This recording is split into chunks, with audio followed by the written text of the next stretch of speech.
precisa terminar, como diz bem o Pedrosa, na frente do Goiás e na frente do Santos. E o Vasco pode passar o Goiás já nesse meio de semana agora, né? O Vasco enfrenta o Internacional e o Goiás enfrenta o Fluminense no Maracanã, cara.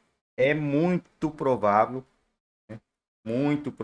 que o Goiás perca para o Fluminense. Muito provável mesmo. E aí o Vasco tem que vencer o Inter. Se o Vasco vence o Inter e não perde para o Goiás, o Vasco já estará acima do Goiás ali a 2 pontos. Eu acredito que o Goiás perde para o Fluminense. O Vasco ficando a 2 pontos do Goiás, que será ali no caso o primeiro time na zona de rebaixamento, que o Santos vai perder os próximos 2 jogos. Né? O Santos tem Flamengo, tem só jogo pesadão. Ah não, o Santos tem o Curitiba, né? Curitiba e Flamengo. Mas eu acho que o Santos não vai conseguir ultrapassar o Vasco. E depois o Vasco tem o Cuiabá aqui em Cuiabá. E depois o Botafogo, Cruzeiro e América. Cara, se a gente olhar para o Vasco, os times que o Vasco vão enfrentar, pela fora de campo, eles são mais fracos do que os times que o Goiás e que o Santos vão enfrentar.